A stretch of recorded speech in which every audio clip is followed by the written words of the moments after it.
The tragedy of Paul Mariner ended in the saddest way possible. On July 9th, 2021, at just 68 years old, this football legend lost his brief battle with brain cancer, leaving behind a legacy that deserved so much more recognition than it ever received. But Paul Mariner's story wasn't supposed to end this way. This was a man who rose from absolutely nothing to conquer both English and European football.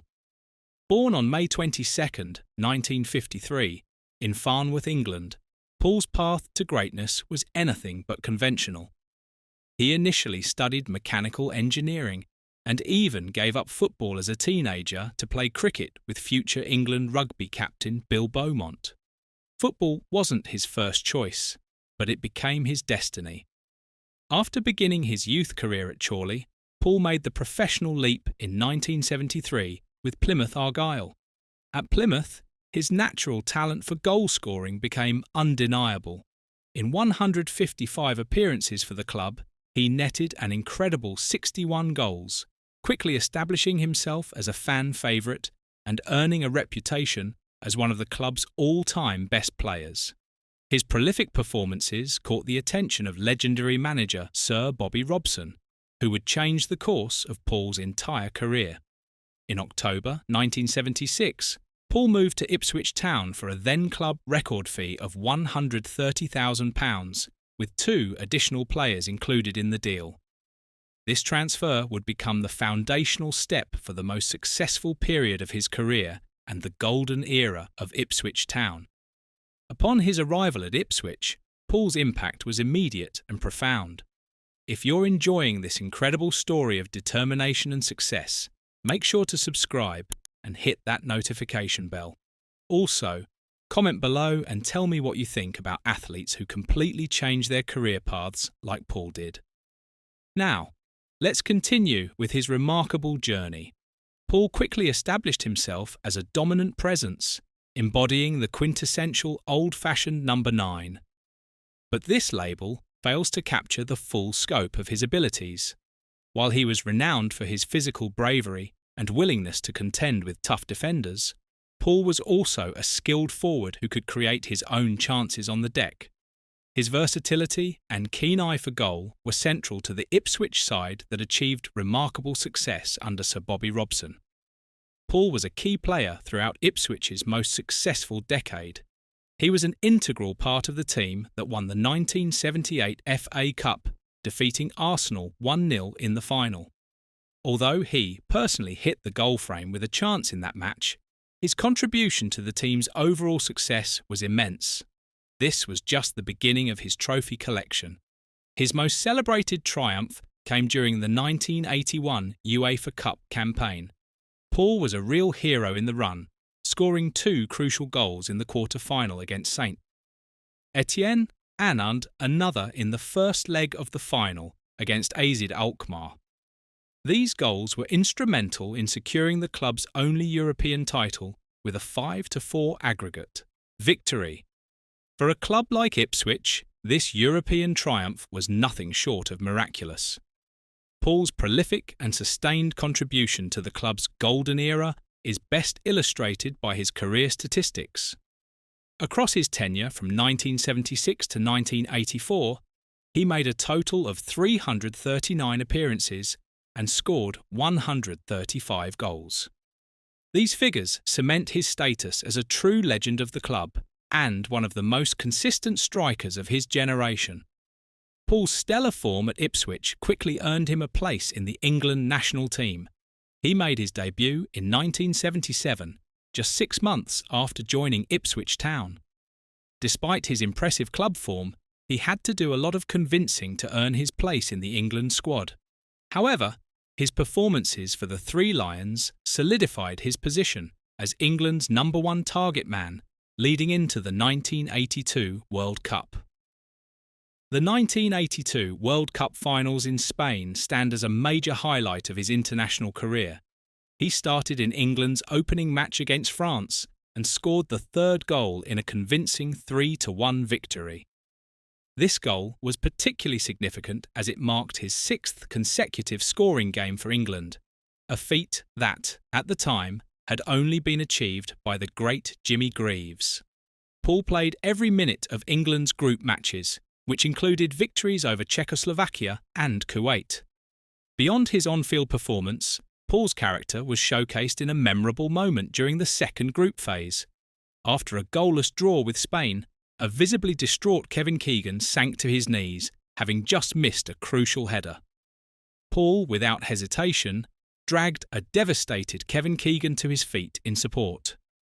This anecdote, while not a statistical achievement, reveals a great deal about his leadership and empathetic nature. Though England was ultimately eliminated from the tournament without a single loss, Paul's individual performance and sportsmanship were widely noted. Between 1977 and 1985, he earned 35 caps and scored 13 goals for England, representing his country in both the 1980 European Championship and the 1982 World Cup. However, every great career has its turning point, and Paul's came in 1984 when he made a high-profile move to Arsenal at the age of 30.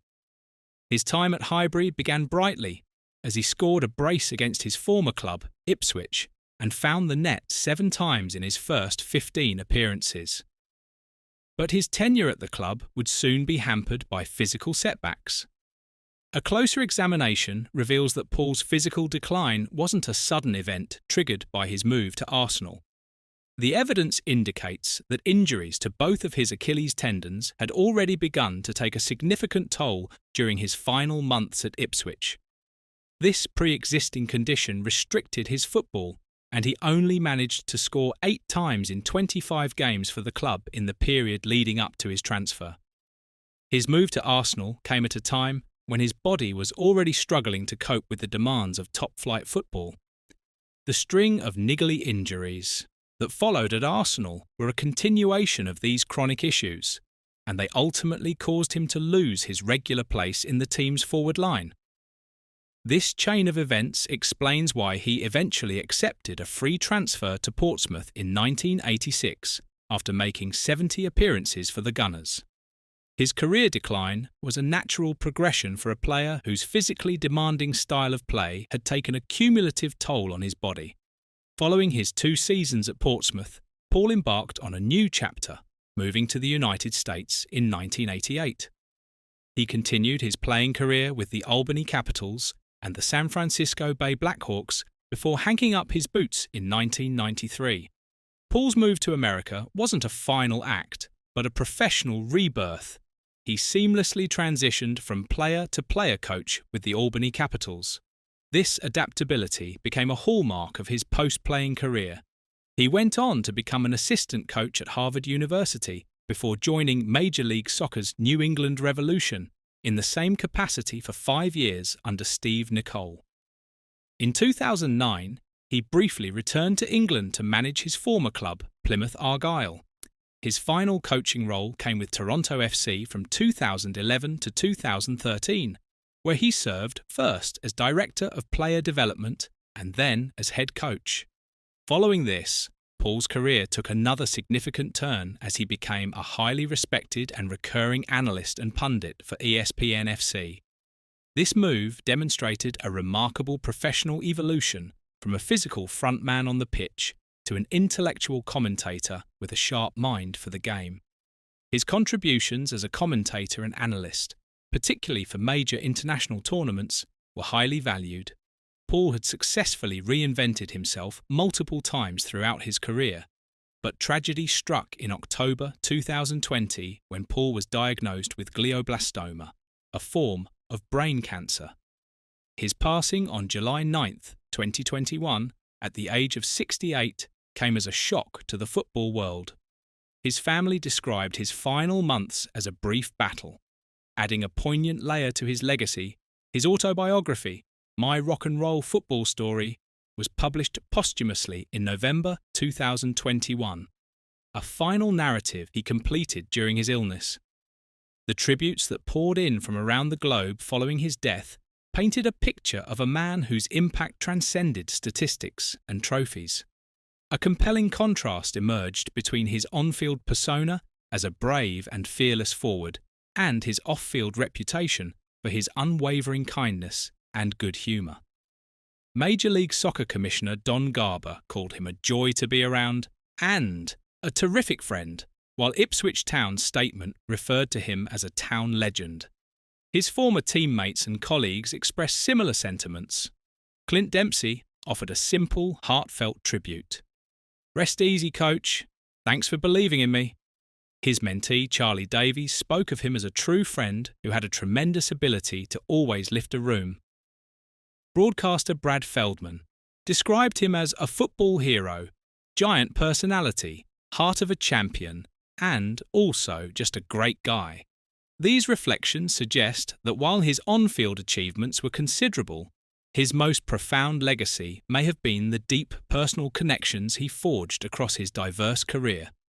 If this story of resilience and character has inspired you, please subscribe to see more incredible football stories and share this video to honour Paul's memory. Paul Mariner's life and career were a testament to resilience and continuous evolution. He was an old-fashioned number 9 who defied a singular label, a national hero who was also a beloved friend, and a player who successfully reinvented himself as a coach and media personality.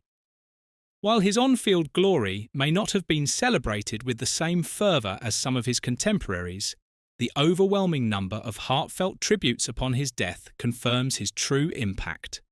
His legacy isn't merely in the trophies he lifted or the goals he scored, but in the indelible mark he left as a football hero, a devoted mentor, and, most importantly, a person of remarkable character. Paul Mariner proved that true greatness isn't just measured in statistics, but in the positive impact you have on everyone around you.